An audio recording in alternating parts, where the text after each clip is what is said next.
Assalamualaikum warahmatullahi taala wabarakatuh. Alhamdulillah wassalatu wassalamu ala Rasulillah wa ala alihi wa sahbihi wa man wala. Alhamdulillah. Okey. Alhamdulillah hari ini kita sama-sama lagi tuan-tuan dan puan-puan dalam Facebook Live Geomatika University College. Okey. Baik tuan-tuan yang dirahmati Allah sekalian. Hari ini tuan bersama saya, nama saya Muhammad Faizul bin Mokhtar. Saya sebagai kaunselor di Geomatika University College Setiawangsa Kuala Lumpur. Hari ini kita bersama-sama dalam satu segmen Chit Chat Ramadan. Sebab kita bulan Ramadan kan. So Chit Chat Ramadan di bawah satu tajuk Ramadan First Class. Okey, baik tuan-tuan yang dirahmati Allah. Kita of course lah kan, bila kita melalui suatu perkara itu kita nak pastikan yang terbaik. Begitu juga dengan Ramadan kita kali ini. Jadi alhamdulillah hari ini kita diberi kesempatan untuk bersama-sama seorang panel yang dikira famous di kalangan remaja, terkenal lah. Okay, kita akan berjumpa sekejap lagi dalam talian. Sebelum kita meneruskan, jom sama-sama kita tonton video yang disediakan.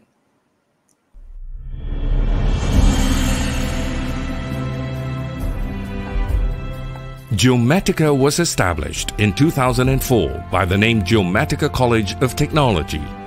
We are moving forward in recruiting international students and later changed our name to Geomatica College International up until we were upgraded to University College status in 2014. Being upgraded at University College status, we are moving forward in offering higher levels of academic programs such as degree and postgraduate courses. All programs are adhered to the audit control quality by the Malaysia Qualification Agency or MQA. We also achieved the ISO standard recognition for technical programs delivery to ensure its delivery quality is being maintained. Our aim is to produce future graduates that are competent in the industries and being the top choice among the industry players. We are a high-performance company under the Traju and been awarded in 2 consecutive years as Best Top 15 Enterprises in Malaysia. I can say we have a bright company prospect and outstanding total team achievement. Semasa saya berada di Geomatika University College, banyak membantu saya untuk siapkan dan membuatkan saya untuk senang bersedia untuk menyembahkan segala idea dan juga hasil kerja saya. Pensyarah Geomatika University College akan banyak membantu. Diorang semua sangat berpengalaman dan diorang tahu macam mana nak menarik minat pelajar untuk minat dalam bidang yang kita pelajari. Pembelajaran yang saya belajar di Geomatika ni bukan sahaja untuk di satu bidang saja. So saya berpeluang untuk mencuba bidang lain. Now our students consist of more than 27 nationalities, giving the global experience and exposure. We want to make the investment of our students worthwhile with us.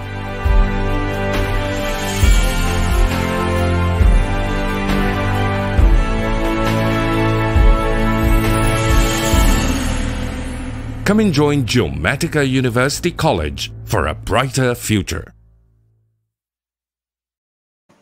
Okey, bersama-sama kita lagi dalam segmen Chit Chat Ramadan di FB Live Geomatika University College. Okey, baik tuan-tuan yang dirahmati Allah sekalian, suka untuk saya berkongsi tentang Geomatika. Okey, Geomatika ni terletak di Setiawangsa Kuala Lumpur. Okey, baik, Setiawangsa Kuala Lumpur. Jadi di Geomatika University College ni terdapat 8 fakulti dan menawarkan 40 program bidang pengajian.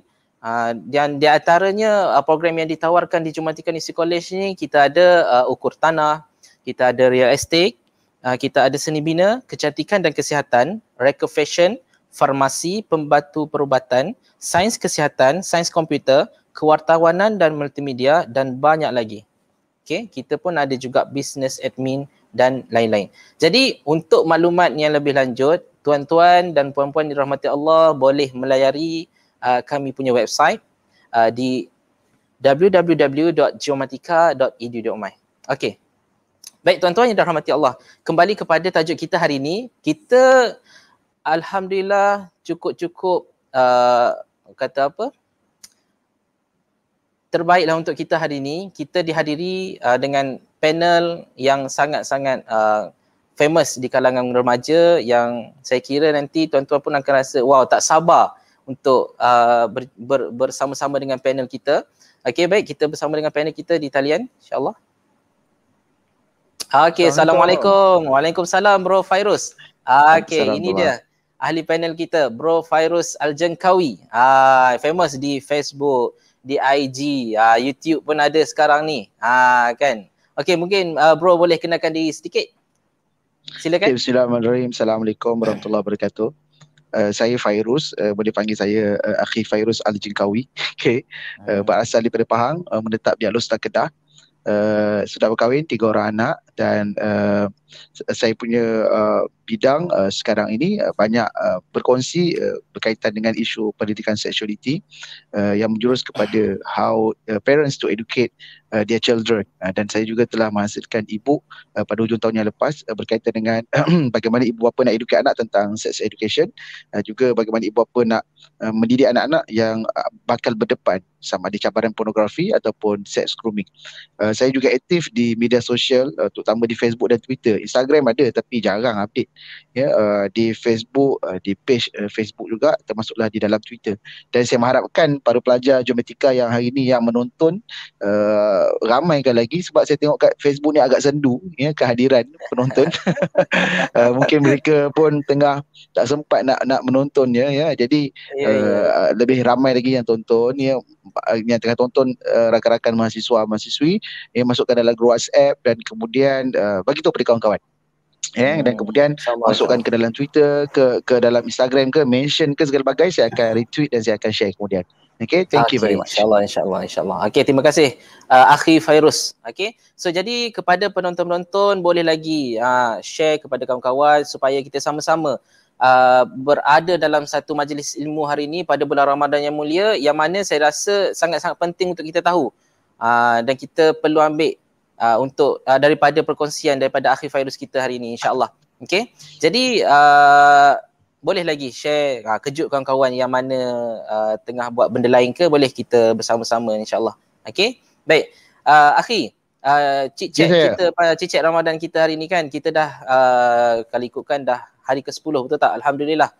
Okay. Betul, sekejap. Kejap je kan, kita ada tinggal lagi dalam berapa, 20 hari lagi kan. Jadi untuk hari ini Akhi, kita punya tajuk Ramadan First Class. Okay.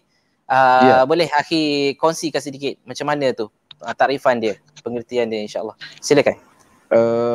Saya sebenarnya sangat tertarik dengan tajuk yang diminta untuk Geomatika untuk disampaikan, Ramadan First Class lah. Sebab biasanya jaranglah kita nak berbicara. Sebenarnya kita nak mengisi ruang Ramadan kita pada tahun ini dengan cara yang bagaimana.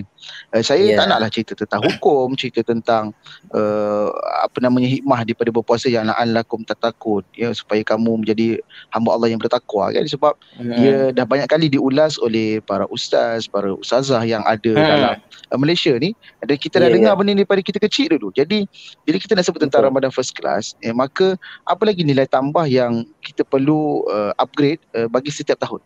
Ya, tak kisahlah kita umur berapa sekalipun, sebagai seorang pensyarah, sebagai seorang pelajar, sebagai seorang ayah, anak, ya, semakin bertambah usia, apa lagi yang kita boleh upgrade berkaitan dengan pengisian dalam Ramadan. Sebab macam ni kalau kita ingat Malaysia kita ni memang sejak beberapa tahun yang lepas, bila mana masuk Ramadan, dia bukanlah vibe Ramadan tu yang akan muncul, tetapi vibe raya lah, maksudnya raya.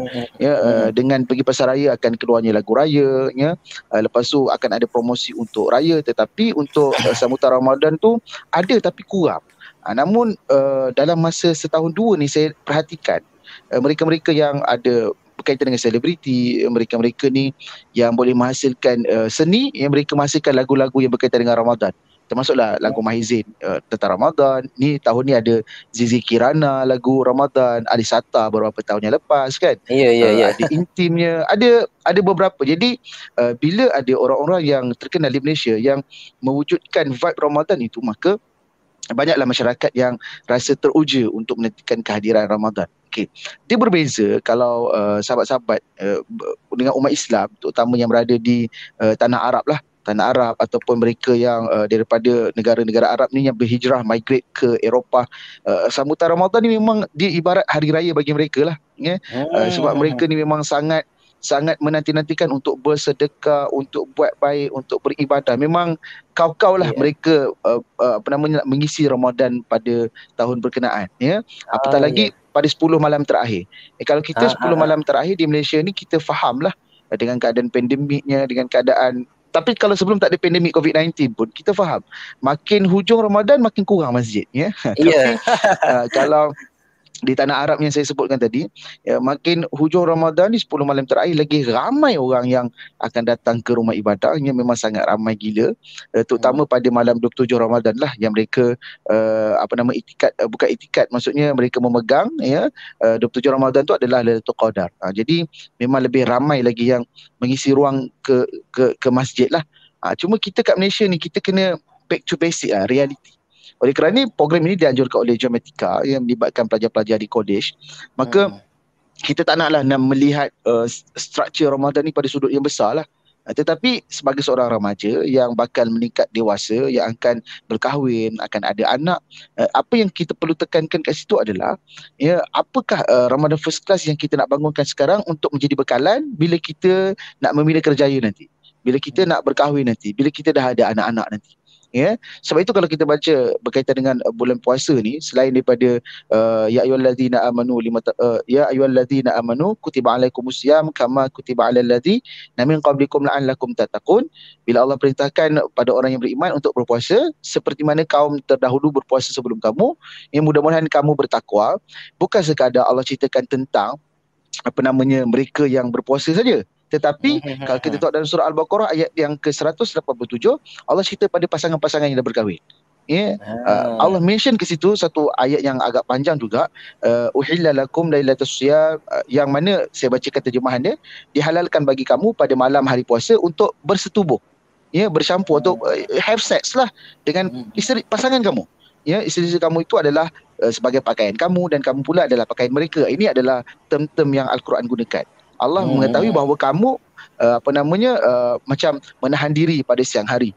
Ya, jadi pada malam hari bolehlah bersama dengan isteri dan Tuhan maafkan kamu. Ini bermakna, ya, bulan Ramadan ni perlu diisi dengan menahan nafsu dirilah. Ini untuk orang berkahwin. Tetapi kalau untuk orang bujang, apa benda perkara yang berkaitan dengan seksual yang perlu kita tahan? Ya, hari ni saya nak beritahu pada kawan-kawan yang menonton, memang terlalu banyak isu-isu yang saya kendalikan, yang saya dapat, yang mana mereka ni cuba menjadikan bulan puasa untuk berhenti tabiat-tabiat buruk. Ya, menonton pornografi, untuk tak nak lagi terlibat dengan video lucah, tak nak lagi terlibat dengan masturbation, onani, melancap segala bagai, tak nak lagi terlibat dengan isu-isu couple hingga berlakunya isu-isu yang panggil apa, menghampiri zina. Mereka cuba. Ya, dan kena faham, ya, bila dalam Quran pun mention berkaitan dengan nafsu syahwat yang nak dikendalikan ketika bulan Ramadan, dan dimention untuk pasangan berkahwin, ya, bukan sekadar orang berkahwin saja yang ada nafsu, bahkan orang-orang yang bujang. Jadi hari ini kita nak cuba hurai daripada aspek yang lain untuk mendapatkan Ramadan First Class daripada sudut menahan nafsu, bukan lapar dan dahaga saja, tetapi mengawal mata kita, tangan kita yang akan scroll media sosial ni, cara kita melihat, menonton segala bagai. Itu kita akan ulas sepanjang program kita ni, insyaAllah. Okey, baik, terima kasih Akhi Fairuz. Betul lah, Ramadan ni kan, bila sebut Ramadan ni kita diuji dengan nafsu kita, kan, nafsu makan tu satu hal lah kan.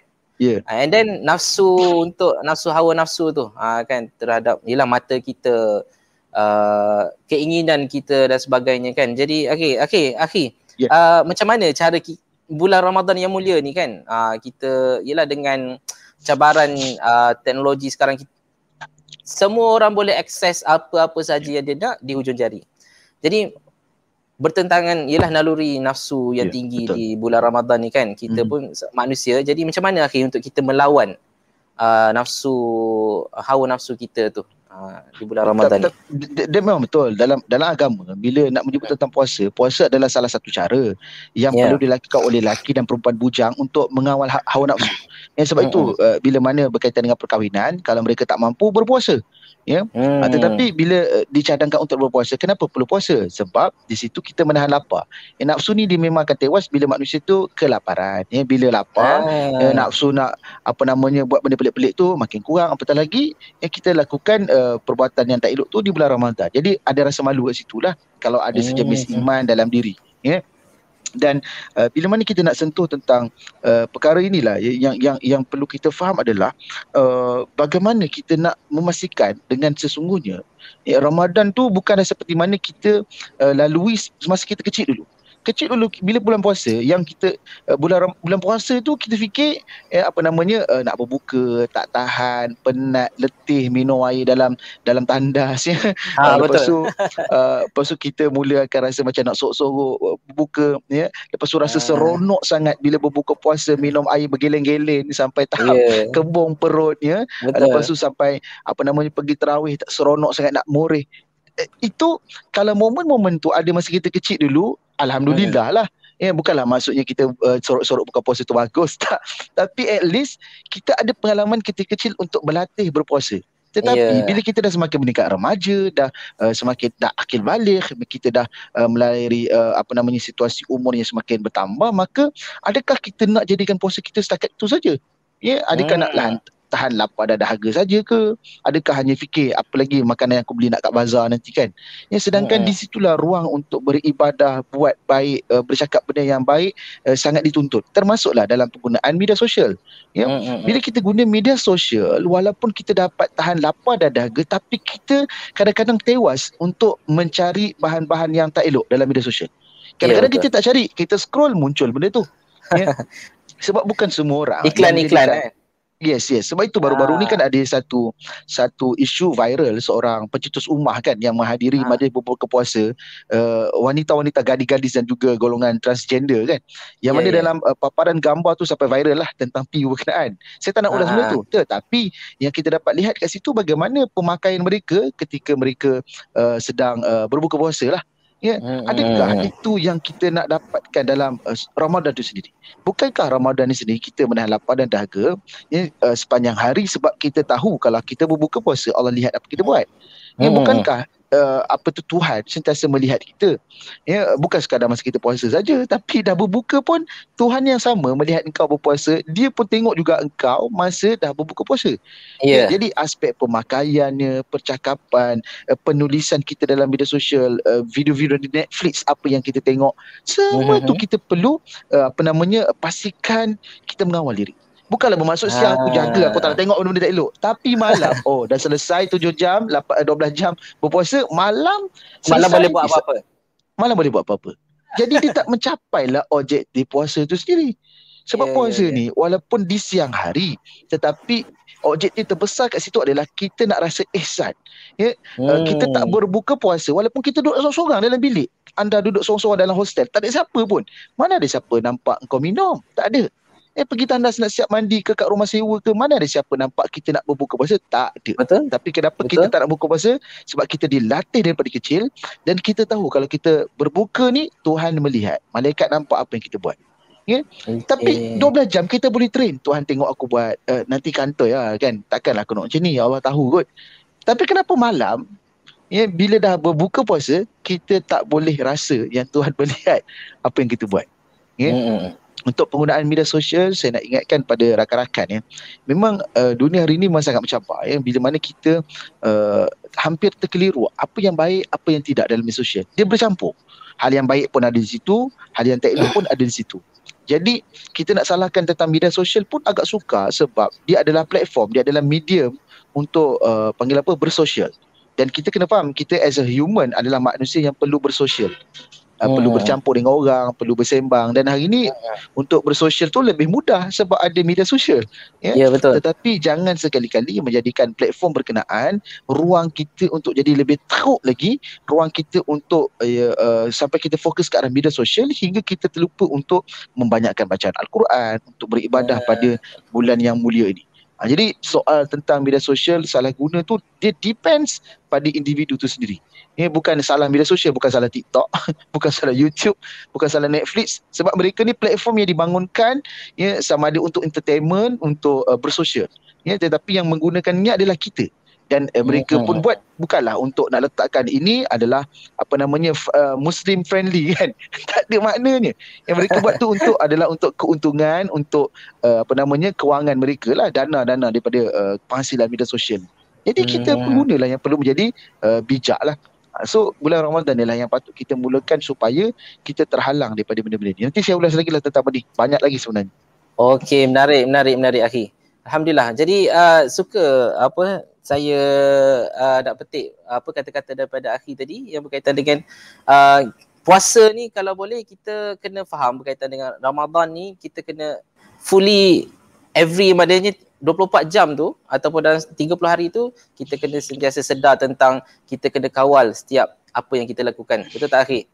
Tak semestinya bila mana lepas berbuka malam kita boleh buat apa-apa saja kan. Tu sebenarnya yang kita semua kena faham. Maksud Ramadan yang perlu untuk kita jalani supaya dapat mendidik diri kita ke arah yang lebih baik. Okey, terima kasih akhi. Baik akhi, soalan yang ketiga akhi. Baru-baru ni kita ada isu yang berkaitan dengan pelajar-pelajar ataupun remaja yang terlibat dalam sedikit pelacuran online kan. Yang kebanyakannya ada yang pelajar-pelajar IPT sendiri, pelajar-pelajar universiti yang melibatkan diri ataupun secara langsung ataupun tidak ataupun terlibat dalam perkara tersebutlah. Jadi bagaimana pendapat akhi tentang macam mana dia orang boleh pilih jalan tu kan? Isu pelacuran online, sugar baby ke, sugar daddy ke, apa yang saya nak sebutkan adalah dia begini setiap pelajar yang masuk ke IPT ni, tak kisahlah kolej swasta ke, IPTA ke, IPTS, mereka semua berbeza latar belakang. Latar belakang. Dan setiap latar belakang tu membentuk karakter mereka ketika mereka belajar. Itu satu. Kemudian yang kedua, ada subjek-subjek tertentu ataupun course yang ada di dalam di IPT berkenaan yang kadang-kadang membuatkan pelajar ni dia rasa macam terlalu ketinggalan dengan kawan-kawan daripada aspek pemakaian ataupun fashion. Mungkin kawan-kawan dia datang daripada golongan yang T20, kawan-kawan dia di dalam ekonomi yang pertengahan, yang pandai bergaya, tetapi dia mungkin B40, yang mana dia ada rasa macam ada gap yang terlalu jauh dengan golongan ini, hingga dia mencari jalan yang singkat untuk mencari duit dengan cara yang seperti itu.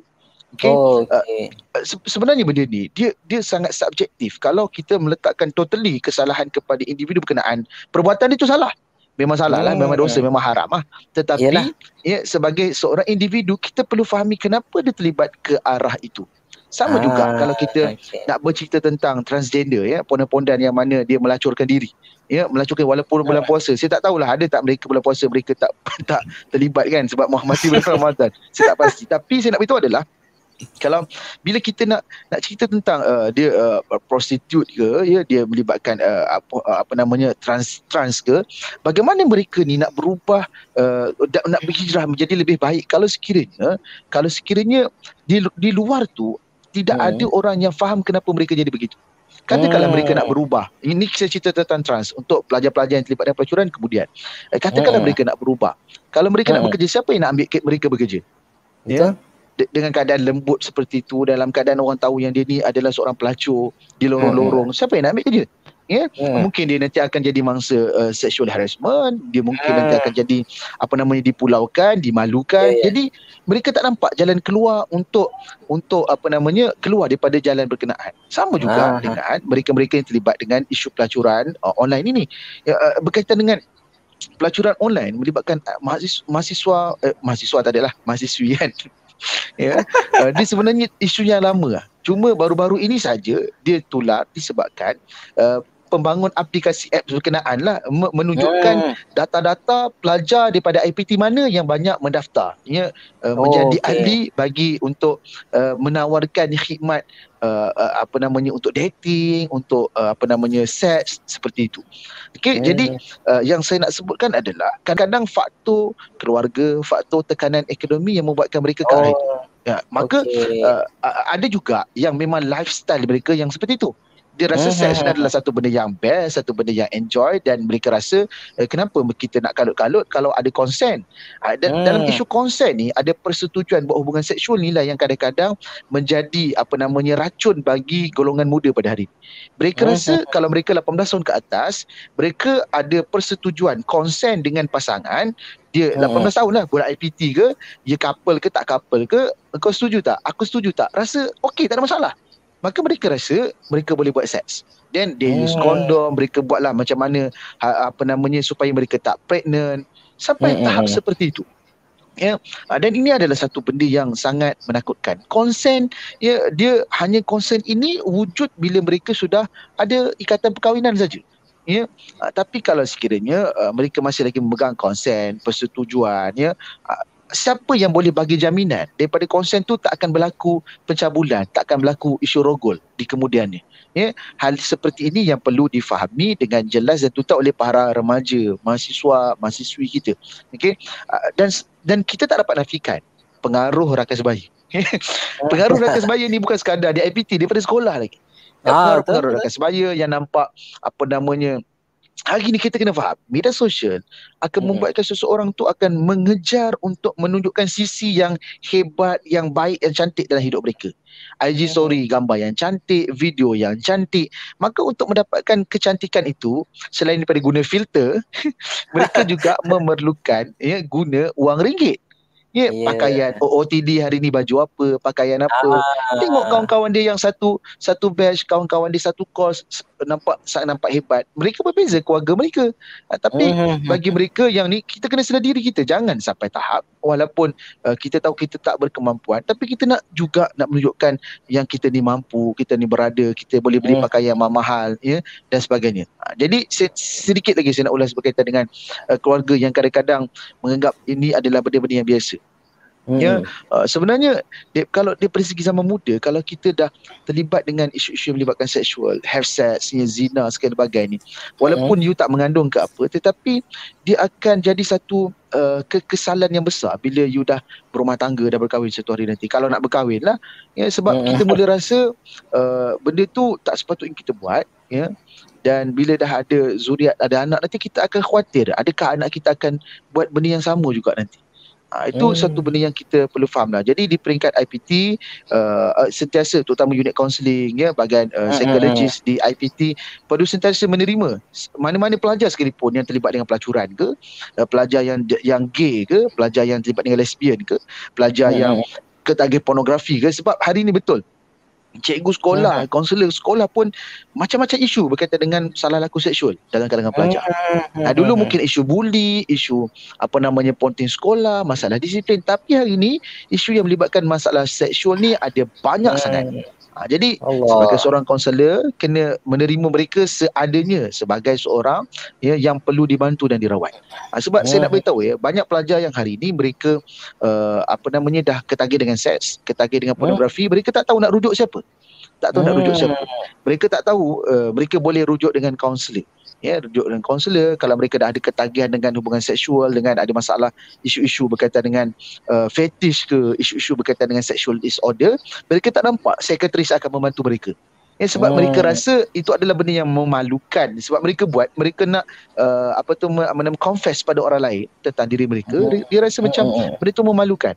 Dan akhirnya mereka hidup dalam keadaan begitu bertahun-tahun tanpa ada perubahan. That's why bila kita buat tentang isu Ramadan ni, 30 hari dalam bulan Ramadan ini adalah satu tempoh yang boleh kata panjang untuk kita buat sesuatu perkara, habit yang baik, untuk kita kekalkan habit itu selepas habis Ramadan. Ini kita cerita bersama lah, bukan saya cerita tentang yang menonton saja, pada diri saya juga, pada tuan moderator juga, pada semua orang. Allahuakbar. Okey, terima kasih Prof Fairuz. Okey, betul lah kan, dugaan tu Masya Allah, dia berlainan dugaan kita dalam mendidik anak-anak remaja sekarang. Berlainan dengan dulu isu ponti sekolah, isu merokok biasa kan. Sekarang ni dia lebih up sikit kan, isu seksual, couple dan sebagainya. Dia menjadi, yalah itu sebenarnya fitrah sebagai manusia. Bila remaja ni kata keinginan yang membuak-buak, kadang-kadang bila yang duduk macam pelajar-pelajar yang duduk di asrama, bila berjauhan dengan keluarga, dia memerlukan seseorang mungkin untuk berkongsi, bercerita dan sebagainya. Dan selepas itu berlakulah couple kan. Apa pandangan Akhi lah tentang yalah dengan situasi tersebut, kan bila berlaku couple ni kan, bulan Ramadan ni pula macam mana kan, silakan. Couple ni benda yang dah berakar umbi ya sejak sekian lama lah, sebab dia menjadi tema-tema dalam lagu, tema-tema dalam drama, dalam filem dan filem yang banyak ditonton hingga mendapat first dulu 6 juta tontonan ataupun 6 juta collection di Pawagam pun cerita tentang cinta juga. Itu first cerita Sembilu ketika tu kan, cerita tentang cinta, tentang kesetiaan, lagu-lagu yang mana popular di Malaysia pun yang popular banyak lagu-lagu kekecewaan. Lagu-lagu putus cinta, lagu-lagu dikhianati, lagu-lagu mereka tu dicurangi. Itu akan lagu mendapat tempat.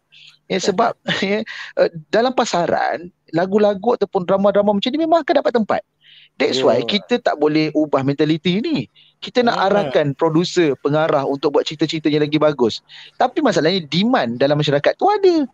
Betul. Sebab itulah mana-mana cerita pun kita akan kata sampai bila drama kita nak jadi macam ni, sampai bila filem kita tak nak buat filem berkualiti. Masalah bila buat filem berkualiti tak support, tak ada orang tengok.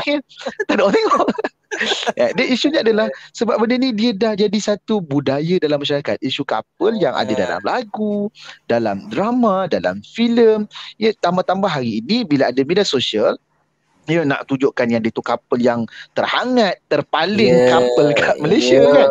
Jadi tunjukkan kasih sayang tu kan.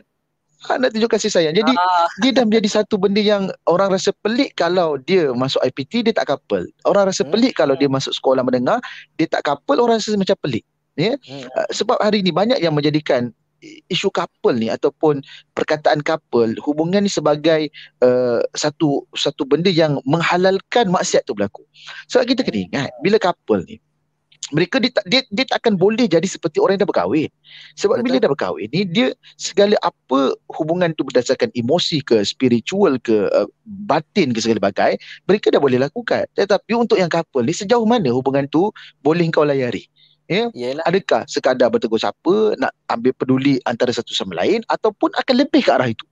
Sebab itu saya kalau saya ceramah dulu masa boleh pergi ke IPT ke sekolah, saya akan tanya pada mereka yang couple, katakanlah anda couple baru seminggu kan, mungkin anda hanya ingatkan tentang sembahyang bulan puasa kan, ikut kejut bangun tahajud, kejut sahur kan, sampai bila teguran menasihati itu akan kekal? Sebulan macam mana? 2 bulan, 3 bulan, 4 bulan, apa lagi yang boleh kita buat? Sebab itu kita ni jangan rasa syaitan ni bodoh. Syaitan ni sebelum dia nak diikat bulan puasa ni, dia dah dah jalankan kerja dia dengan sangat committed dan istiqamah selama 11 bulan. Sebulan tu walaupun dia terbelenggu untuk menghasut manusia, dia sengih je sebab kita ni dah selalu dengar cakap dia. Dia tak peduli lantak mamat ni kecoh lah, aku kena ikat engkau. Nak ikat nafsu pun tak boleh. Sebab tu bila kita nak cerita tentang couple, dia bukan sekadar isu couple saja, tetapi dia dah menjadi satu benda yang berakar umbi dalam negara kita. Couple ni dirasa satu benda yang seronok dan orang seronok nak mendedahkan aib mereka dalam bidang sosial. Tak ada apa, pegang tangan ke, peluk, berpelukan ke, cuit hidung ke, macam-macam benda lah.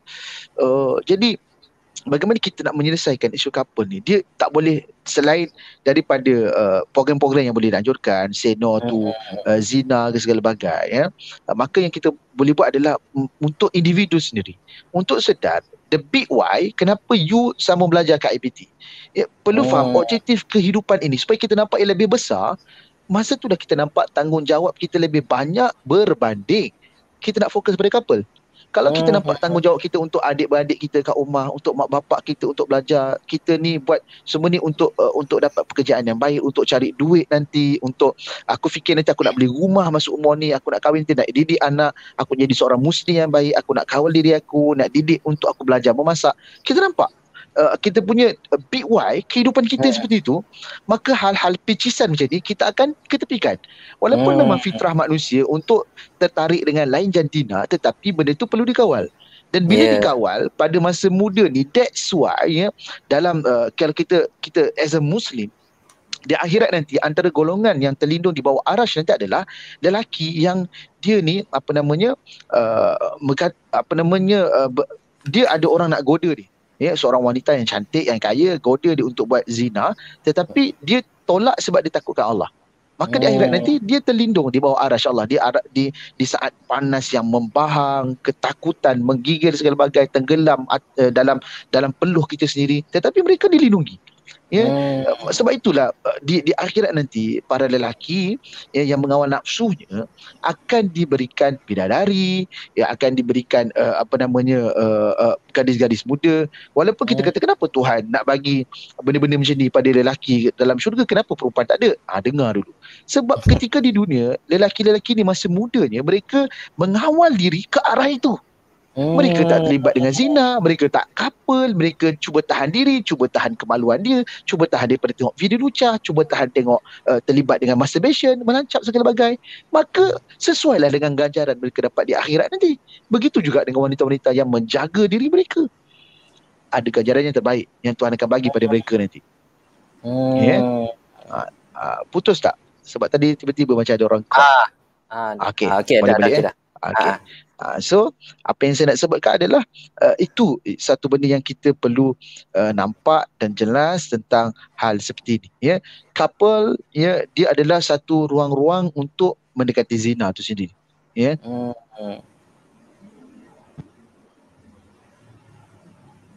Okey, ada gangguan sikit okey. So sementara kita tunggu akhi okey. Baik, sambung. Okey, jadi berkaitan dengan couple ni, kalau sekiranya ni untuk mereka dah couple kan, you kena tengok sepanjang you couple dia banyak buat baik ke banyak buat jahat. Kalau buat jahat, for sure jahat tu adalah maksiat yang berdosa kan. So kita janganlah sedapkan hati, aku couple ni aku nak kenal dia, aku couple ni sebab aku nak nanti senang tahu hati budi kan. Kita memang sedap akan menyedapkan hati sendiri tapi masalahnya sampai bila kita boleh merasakan itu adalah benda yang baik untuk kita buat kan. Kalau sekiranya dalam usia 20 tahun, 30 tahun, saya sebenarnya untuk pelajar IPT ni kita tak boleh nak cakap dah sebab dah besar. Kalau mereka nak couple pun cakap membebel, berbuih-buih mulut pun dia akan couple juga. Cuma yang kita dapat buat adalah mereka kena kawal diri mereka. Jadi kalau kita kata jangan pegang tangan, tapi mereka pegang tangan juga. Depan kita tak buat, pergi wayang, pergi dating, pegang juga sweet-sweet mereka. Tapi nak buat macam mana? Sebab memang isu romantism ni, isu berkaitan dengan couple ni memang dah terpapar sejak sekian lama. Bukan dalam drama di Malaysia saja, tetapi K-drama, cerita-cerita Hollywood segala bagai. Maka dia berlega-lega di sekitar kita kan. Idea tentang hubungan ni seperti ni dia dah terpasak dalam kepala otak manusia tu sendiri. Jadi agak sukarlah untuk mereka ni keluar daripada benda tu. Tapi siapa yang mampu lawan, mereka sangat hebat lah. Dan satu lagi saya nak sebut, pada American couple, sejauh mana pun kita sayang pada seseorang itu, belum tentu lagi dia jodoh kita. Jadi kenapa kita nak kejar satu benda yang tak pasti? Kalau kita kejar satu benda yang tak pasti, kita akan rugi masa kita, wang ringgit kita, perasaan kita, emosi kita, apatah lagi double combo dicurangi pula. Macam mana kau nak move on pula nanti? Orang tu dah berseronok dengan pasangan yang baru, kau tak boleh move on. Lepas tu dah tak boleh move on. Lepas tu stalker pula orang tu punya akaun Instagram, tengok orang tu berbahagia dengan orang lain. Dia pun stres, kau ajar lelaki ni, lepas tu kelar-kelar tangan.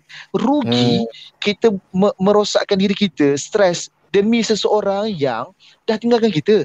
Pedulikan, jadikan benda itu pengajaran supaya engkau memilih orang yang betul-betul dalam kehidupan.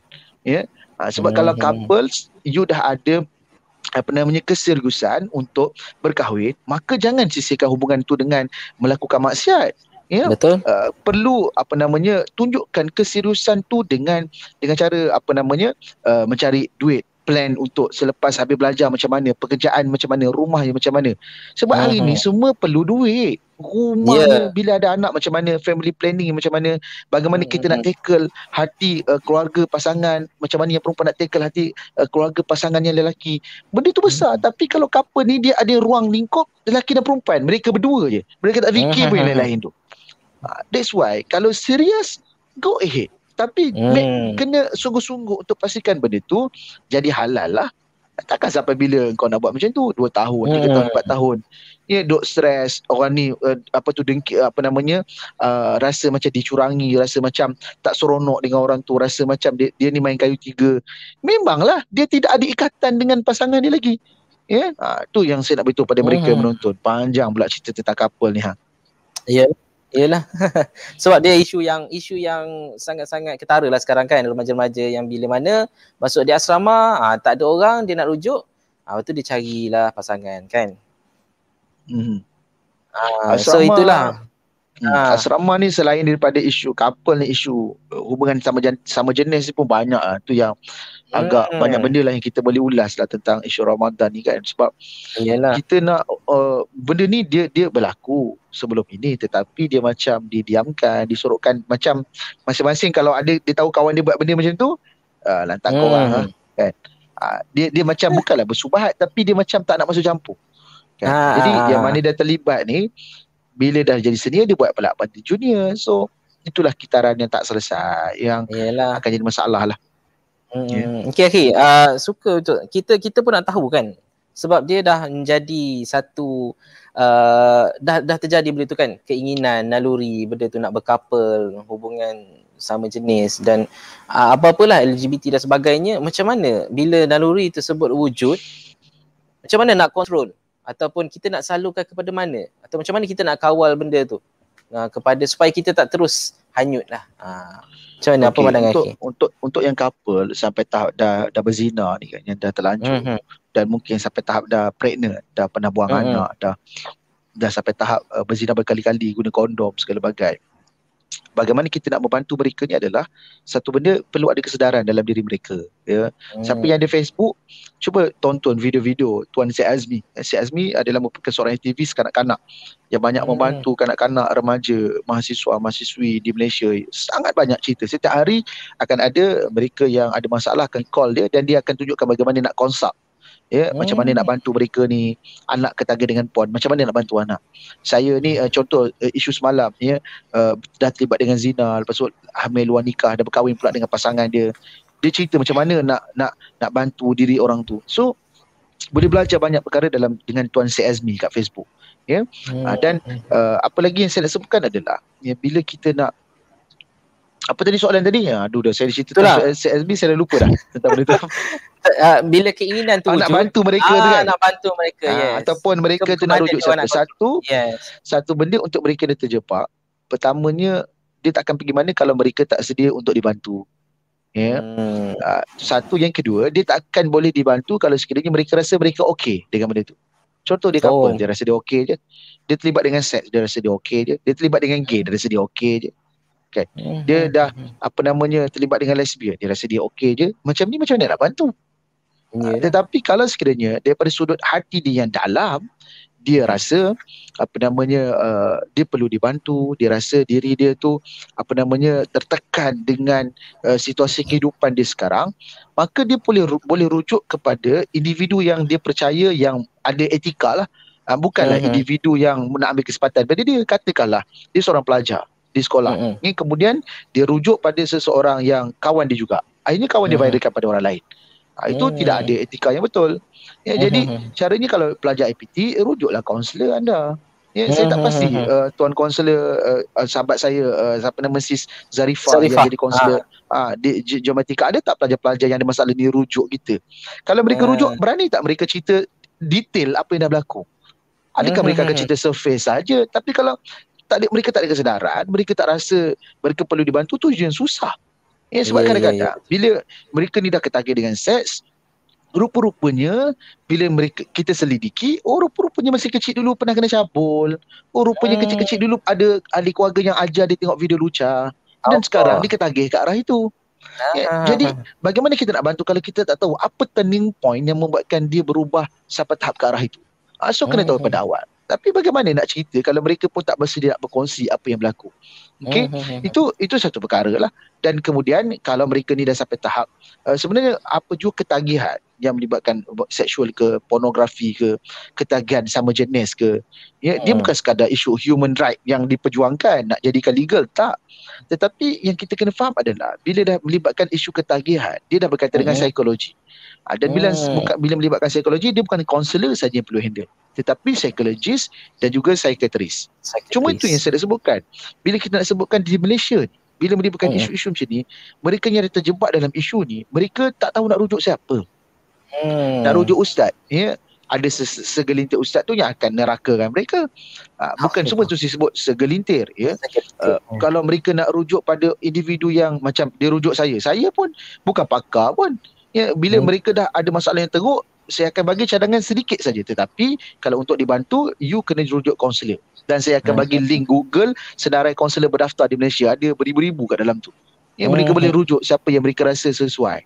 Sebab kita kat Malaysia ni, kita belum ada, maksudnya, kita ada talian kasih 15999 bawah Kementerian Pembangunan Wanita dan Keluarga, yang mana mereka ni akan membantu dalam isu-isu yang seperti inilah, hamil luar nikah, ya, daripada isu terlibat dengan ketagihan-ketagihan macam ni. Tetapi benda tu dia mungkin tak dapat selesaikan secara tuntas.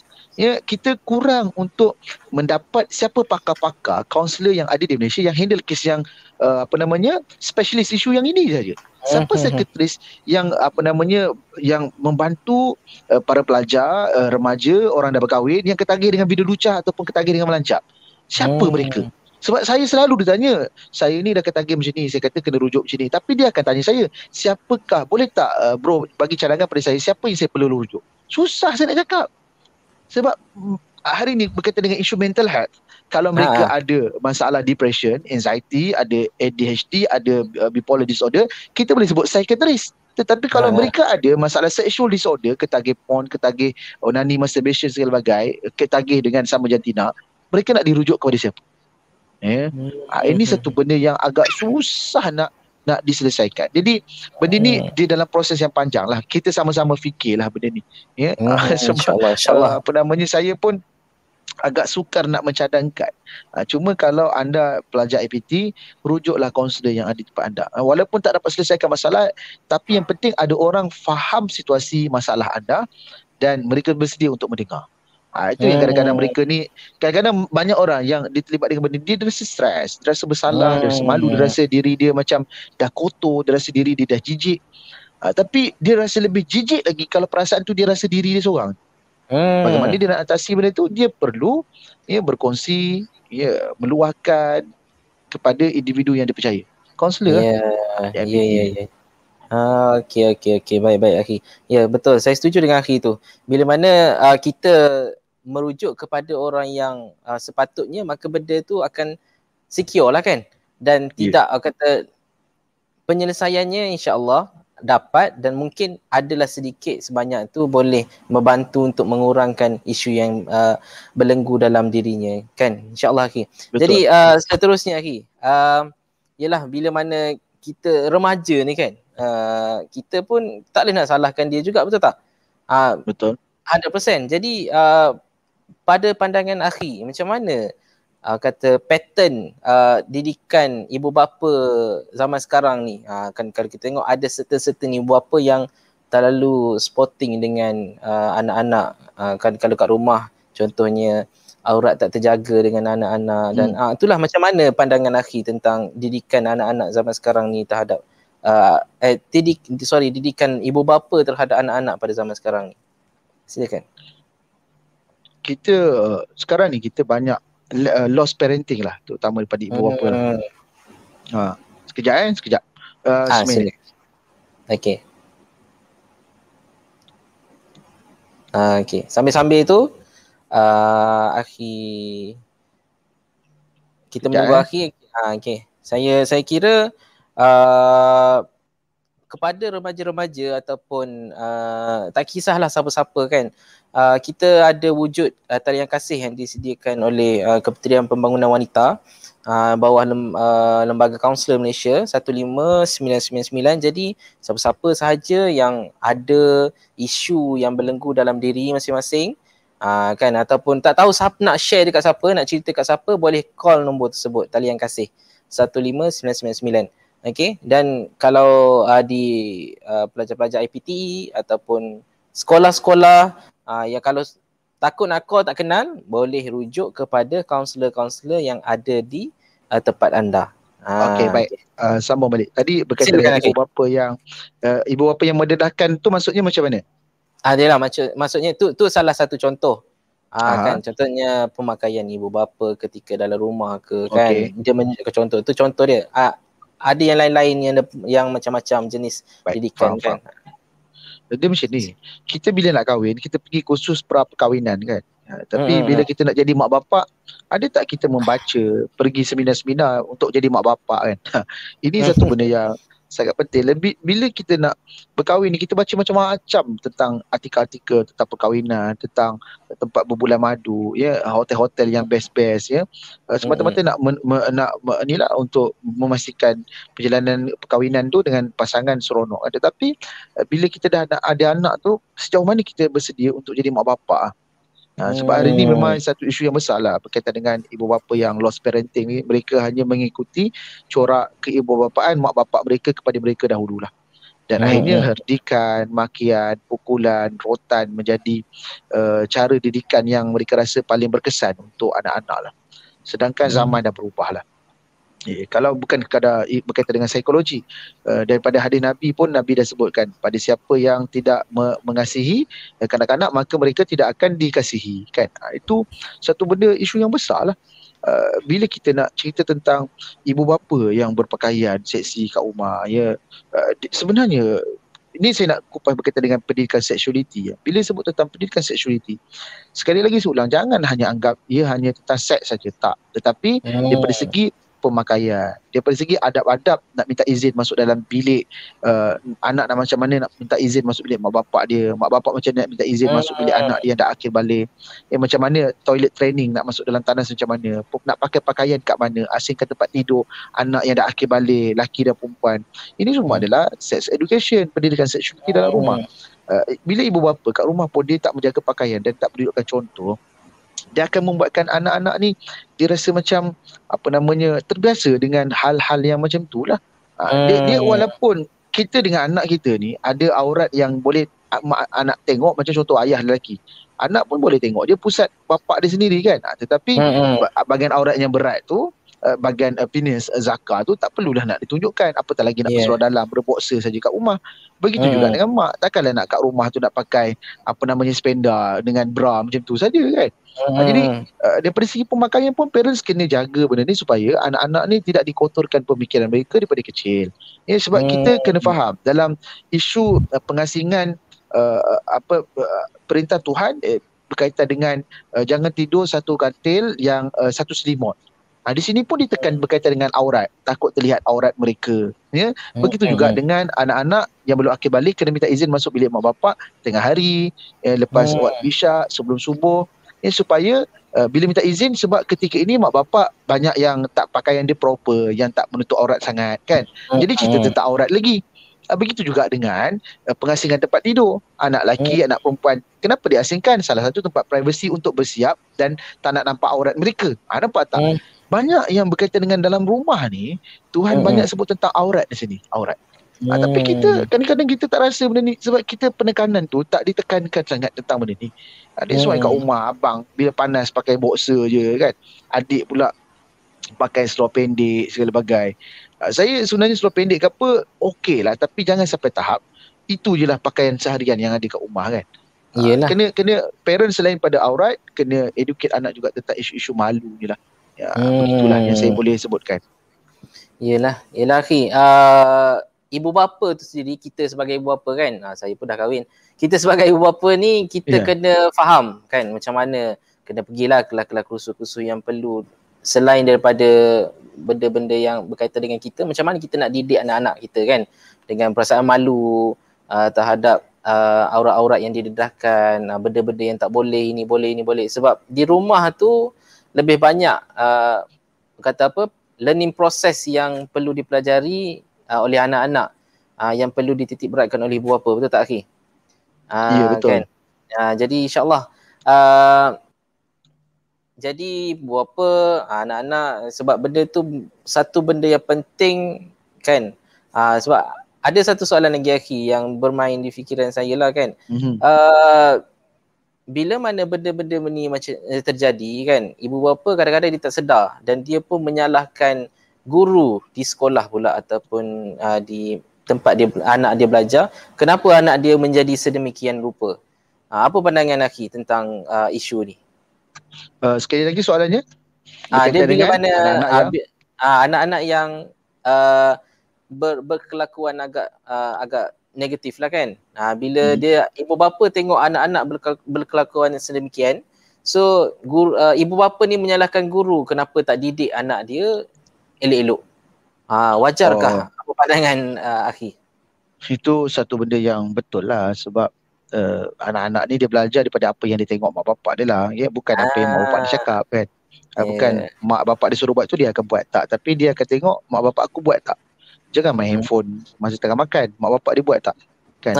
Jadi betul. Benda ni satu benda yang anak-anak hari ni kan memang dia akan belajar daripada apa yang dia tengok, bukan sekadar mak bapak dia, tapi dalam media sosial, dalam kawan-kawan dia kat sekolah, ya.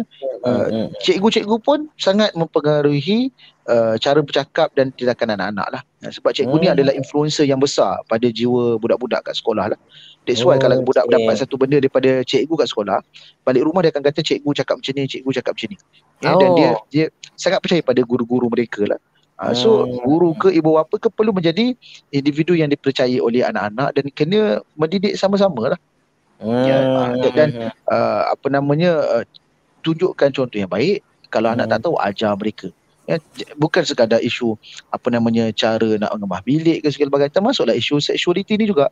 Parents kena alert tentang benda ni supaya yang bakal pelajar-pelajar geomatika yang akan jadi mak bapak nanti ni awal-awal lagi dah prepare supaya anak-anak kita ni anak-anak bakal yang lahir nanti, mereka ni tak ulangi kesilapan kita lagi lah.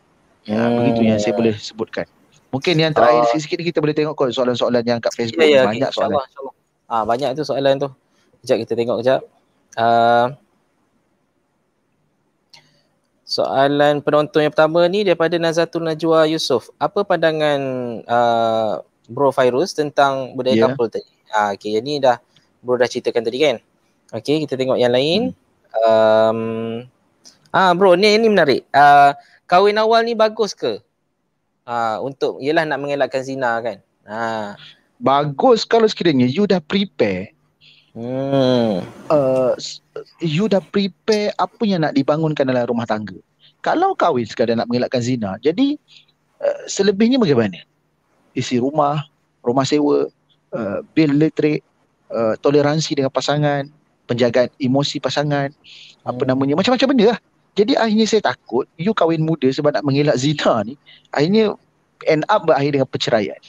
Sebab tu bila rumah tangga ni dibangunkan bukan untuk buat seks je, tapi untuk menerima kekurangan pasangan, memahami bagaimana perempuan ni bercakap, memahami bagaimana ego seorang lelaki, memahami untuk bertanggungjawab, untuk melaksanakan amanah, bagaimana mereka ni nak berjuang untuk struggle kehidupan mereka.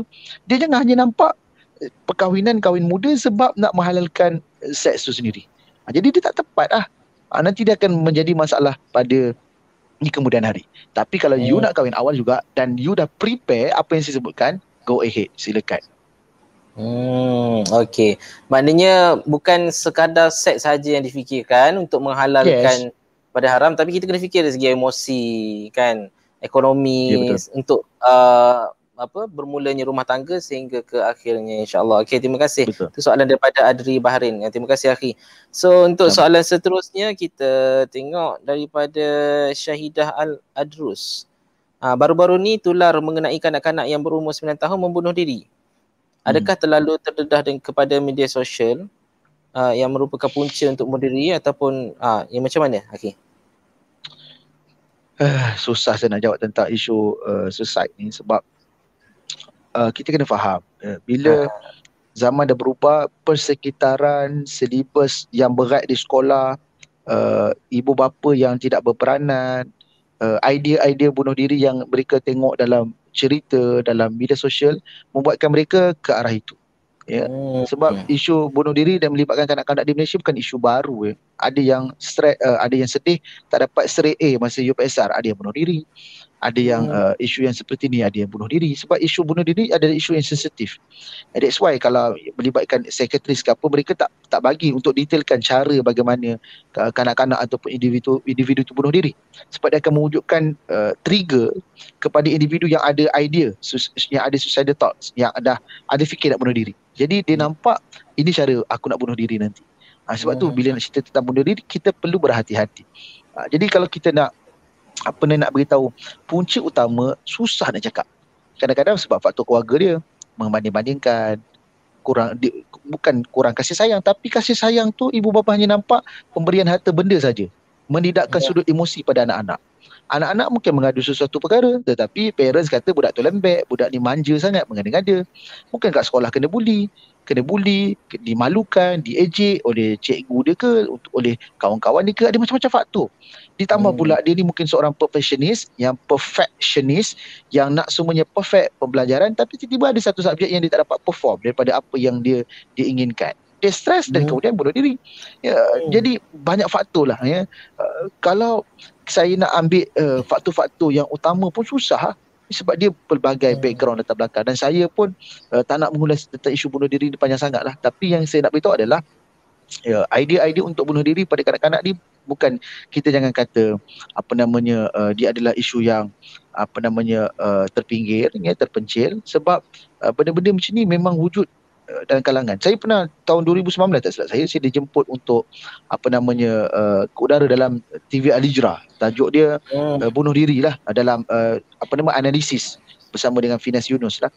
Pada awal sebelum program tu bermula, dia tunjukkan satu paparan video seorang budak lelaki ni cakap dia di sekolah, pagi sekolah, lepas tu balik petang sekolah pula, lepas sekolah lepas maghrib, pagi sekolah kebangsaan, petang sekolah agama, lepas maghrib lepas tu belajar mengaji pula, hantar kat cikgu mengaji, malam pula kena siapkan kerja sekolah. Jadi dia kata saya stres sangat setiap hari buat benda yang sama. Dia kata saya rasa macam saya nak hentikan semua ni, saya tak nampak lain, saya rasa macam nak bunuh diri je. Dia kata, sebab dia kata bunuh diri yang mampu untuk untuk selesaikan masalah saya. Itu yang saya sebutkan, ada banyak-banyak background. Itu adalah dia macam tip of iceberg kan. Kita nampak yang kat atas saja, yang bawah-bawah ni yang banyak Dia cakap macam tu, tapi kalau kita selidik balik, bagaimana hubungan dia dengan mak ayah dia? Mak ayah dia layan dia macam mana? Kan? Bila kita nak melihat perkembangan psikologi, perkembangan kanak-kanak ni daripada umur 1 sampai 6, 7 sampai 12, kalau kita ikut yang sepatutnya, barulah anak-anak ni dia akan membesar kuat emosi mereka. Tapi kalau kita nampak daripada sudut akademik saja, kita nampak daripada sudutnya perfect saja, kita rasa kita marah kalau anak tak buat benda tu, tak buat benda ni, macam mana anak ni nak membesar untuk mengendalikan krisis emosi dalam hidup dia? Tu yang kita, parents kena, selain parents nak didik anak tentang sudut emosi, parents pun kena kawal emosi juga. Anak lapar, makan. Anak haus, minum. Anak badan tak selesa, berlekit-lekit, mandi. Tapi kalau anak stres, nak buat apa? Anak marah, nak buat apa? Anak rasa macam sedih, nak buat apa? Ini parents kena bagi tahu pada anak. Contoh, kalau marah, tanya pada anak, abang, mama nak tanya ni. Kalau abang lapar, abang nak buat apa? Makan. Kalau haus, minum. Kan? Kalau tak pakai baju, pakailah baju. Kalau badan melekit, mandi. Kalau abang marah, tanya soalan-soalan pada sudut emosi. Lepas tu kita didik anak kita. Kalau marah, jangan marahlah. Tapi kalau masih lagi marah, duduk kan. Lepas tu baring, tarik nafas, sabar. Itu daripada sudut emosi tu. Sama juga kalau abang rasa stres, apa abang nak buat? Abang rasa banyak sangat kerja sekolah, stres apa nak buat? Jadi budak-budak ni dia tahu, oh kalau aku macam ni aku kena buat macam ni. Kalau aku jadi macam ni aku kena buat macam ni. Kalau tak, kita akan lost. Anak kita dah zaman berbeza, dalam fikiran dia macam-macam input yang ada, tapi kita ni masih lagi konvensional, tak nak faham tentang anak-anak pada hari ni. Wallahualam. Okey, terima kasih Akhi. Pentingnya kata kefahaman tu, didikan ibu bapa dan sebagainya kan, untuk kita memastikan anak-anak remaja sekarang tidak terjumus kepada perkara-perkara yang tidak elok lah. Okey, ni ada lagi Akhi soalan. daripada Iman Alisha. Akhi, dekat TikTok ataupun IG saya tengok ramai orang dewasa yang terlalu terbuka dengan menunjukkan kemesraan suami isteri. Maksudnya pasangan suami isteri ni dia tunjuk kemesraan dia orang ni di IG dan TikTok ni. Dan kalau kita tengok sekarang ni IG dan TikTok ni ramai remaja-remaja yang adalah selalu buka kan untuk tengok apa yang ada kan. So apa pandangan Akhi? Saya nak beritahu ini adalah zaman yang mana individu yang nobody boleh jadi somebody. Dan bila kita mendapat perhatian, kita rasa seronok. Media sosial adalah tempat dia. Dia dapat cloud dia dapat perhatian, dapat viewer kan. Jadi mereka akan cuba buat apa saja konten asalkan dapat perhatian. Ini yang saya takutkan ya. So kena mereka yang membangunkan konten-konten itulah yang kena faham ya. Kalau nak tunjukkan kemesraan dalam rumah tangga sekalipun, tapi berilah cerita yang berinspirasi, kesusahan nak memahami pasangan, kesusahan pada awal perkahwinan, kesusahan untuk kendalikan anak. Ni boleh orang belajar. Tapi kalau tunjuk sweet-sweet video yang mesra-mesra, lepas tu komen pula sedih lah sekarang ni masih single. Dia rasa macam aku kalau couple aku dapat buat macam tu kan. Tak boleh lah. So kita tak boleh nak buat macam mana, sebab hari ni memang dunia yang memang antara benda yang dosa pahala ni bercampur-campur. So kita tak dapat nak buat apa. Kalau kita kecam sekalipun, apa jadi tak ada apa pun, kita yang sakit hati. Sama juga macam contoh kita bawa kereta, tiba-tiba ada orang tu tak bagi signal pun masuk simpang, kita tak puas hati kan. Kita kata kau ajar, kita horn. Lepas tu kita nak pergi tempat kerja, sepanjang perjalanan kita stres, kau ajar betul lah Myvi kuning tadi. Lepas sampai kerja kan, tak puas hati, muka masam. Sepanjang hari kita bad mood dengan benda tu. Sedangkan benda tu berlaku dalam masa 1 minit je. Kenapa kita nak spoil mood kita sepanjang hari? Sama juga dengan benda ni.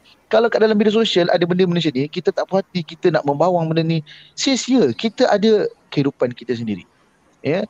Dah kalau benda tu dah berlaku, kita tak boleh, susah nak cakap. Ya. Dia yang nak perlukan melawan benda ni adalah bukan sekadar teguran, tapi orang yang berperanan yang perlu ke depan untuk membangun konten yang baik supaya konten-konten macam ni semakin tenggelam. Cuma alhamdulillah hari ni TikTok, doktor yang viral, Dr. Ahmad Saman ada, yang abang wartawan tu kan. Itu semua konten-konten yang hebat, yang menarik. Ada Irfan Khairi kat situ, ada Cikgu Kim Seri kan. Ini influencer yang ada kat TikTok yang saya rasa sangat baik. Bila banyak mereka-mereka ni datang ke depan, berkongsi konten. So adalah alternatif kepada para pelajar untuk mencari bahan-bahan yang baik. Saya rasa macam-macam dah kita ulas ni cerita tentang Ramadan ni. Iyalah, untuk kita mendapatkan first class di hujungnya kan Akhi, insyaAllah. Okay, Akhi, saya kira ni soalan terakhir sebelum saya bagi Akhi untuk kesimpulan. Daripada saudari Batrisha Zara, apa pandangan Akhi lah kan tentang ibu bapa sekarang ni bagi je telefon kepada anak-anak. Kan anak-anak pun boleh sesuka hati pun nak akses apa-apa je lah kan, sebab ibu bapa bukannya boleh pantau 24 jam, betul tak? Jadi apa pandangan Akhi tentang handphone tu sendiri? Handphone seboleh mungkin parents bagi anak selewat mungkin lah, Tapi kalau waktu PDPR nanti kalau sekolah tutup, anak dah kena guna handphone. Parents apa jua barang ke yang dibeli, kena ajar anak cara nak guna, termasuklah handphone dan gadget. Bila guna ada peraturan. Kena fahamkan anak handphone ni bukan sekadar untuk main game, bukan sekadar untuk tengok YouTube saja, tapi dia adalah tempat untuk kita cari bahan pembelajaran, bahan pengajaran ke situ. Ada video-video yang bermanfaat dan ada video-video yang tak elok. Macam contoh itu isu yang Upin Ipin, saya pun dah cerita dah tahun lepas dekat YouTube. Isu mereka letak clickbait, Kak Ros hamil anak Tok Dalang, lepas tu mak meme kena rogol dengan mak macam-macam lah kan. Jadi dia clickbait, dia konten dalam tu berbeza. Tetapi kalau anak-anak kita, kalau mereka tak tahu benda tu, mereka tertengok, dia klik, dia nak akan naik pula video-video yang recommend tajuk yang lebih kurang macam tu. Daripada clickbait punya video, akhirnya muncul video yang soft pornografi yang dahsyat lah. So parents, kalau kita nak educate anak kita, panggil anak, mari sini abang tengok, nak tunjuk, ni viral ni hari ni, ada orang buat Upin Ipin macam ni, okey ke buat cerita Upin Ipin jadi macam ni? Kan? Jadi anak pun kita ajar apa yang boleh, apa yang salah kan. Jadi anak akan tahulah, dan kena buat peraturan lah penggunaan handphone ni. Kalau kat tempat macam ni tak boleh, kalau waktu tidur kena berikan, install lah Google Family link ke segala bagai untuk handphone anak, untuk handphone parents. Isu handphone ni banyak benda lah yang boleh diuraikan. Siapa yang tonton boleh follow Dr. Syukri Abdullah di Facebook. Dr. Syukri ni motivator yang terkenal di Malaysia lah, yang banyak sangat cerita tentang gadget yang melibatkan anak-anak. Cuma parents kalau handphone tu paling biasa, saya mohon sangat jangan belikan handphone untuk anak lah. Maksudnya handphone tu untuk anak guna. Kalau guna pun kena ada pantauan dan pemerhatian. Tapi kalau lagi masalah besar kalau anak kumpul duit beli handphone dia sendiri. Ini akan lagi masalah besar. Betul. Okey, terima kasih. So pentingnya ilmu kepada ibu bapa ni macam mana nak pantau anak-anak kan dari segi ialah dari pendidikan di rumah-rumah, dari pendidikan di rumah, dan juga ilmu untuk ialah bila bagi phone, contoh kata kalau bagi phone nak tahulah macam mana nak kena control dia kan, nak kena bimbing anak-anak tu supaya tidak tersasar.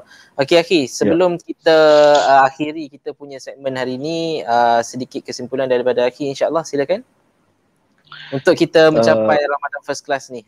Baik, secara kesimpulan yang saya nak sebutkan adalah terima kasih pada mereka yang setia bersama, dan saya mohon mana yang dah tonton nanti walaupun tak dapat live pada hari ini, ya, anda pun tetap boleh tonton sebab video dia akan ada kat dalam Facebook kan. So dalam masa 20 hari berbaki Ramadan ni kita cubalah tambah apa yang kurang, tinggal apa yang salah, perbaiki apa yang kurang, ya, supaya at least Ramadan kali ni adalah satu yang kita kenang. Kalau tak, Ramadan tu akan berlalu macam tu je. Sedangkan sebelum-sebelum ni kita biasa je dengar ada orang yang bila nak sehari sebelum Ramadan tu dah meninggal dunia kan. So kita dah ada ruang masuk Ramadan ni, sangat rugi dan sia-sia kalau kita tak cuba buat yang baik lah. Dan perkataan ini pun saya tuju pada diri saya juga, kita semua. Ya, sebab kita ni sentiasa perlu diingatkan. Kalau tak, kita akan berada dalam keadaan macam tu sampai bila-bila. Wallahualam. Wallahualam. Okey, jadi itulah hari ni saya kira banyak input yang kita dapat hari ni. Tujuan utamanya Akhi kan, insya-Allah kita nak mencapai keseluruhan Ramadan kita ni sangat-sangat kata bernilai lah, first class kan, kena dengan tajuk kita.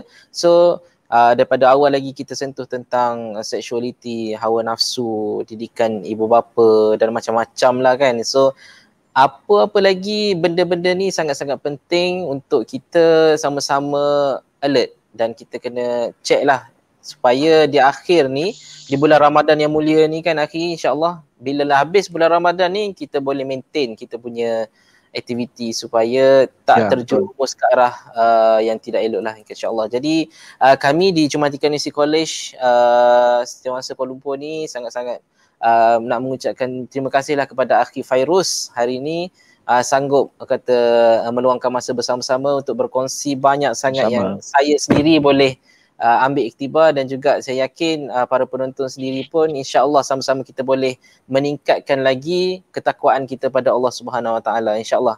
So jadi kita kena sama-sama kan di musim Covid ni pun kita kena sama-sama mencegah Covid, dan kita kena sama-sama mencegah perkara-perkara mungkar. Betul tak Akhi? InsyaAllah terima kasih banyak sekali lagi di pihak kami Akhi. Moga selepas ni kita boleh lagi mendapat pengisian daripada Akhi insyaAllah seterusnya di hari-hari yang mendatang insyaAllah. So setakat tu saja daripada saya nak mohon maaf di atas kekurangan saya sendiri. Moga-moga kita dapat improve lah kita punya kehidupan kita supaya di akhirnya Ramadan kali ini kita mendapat first class. Jadi wallah alam bisawab, wabillahi taufiq wal hidayah. Assalamualaikum warahmatullahi taala wabarakatuh. Waalaikumsalam warahmatullahi wabarakatuh.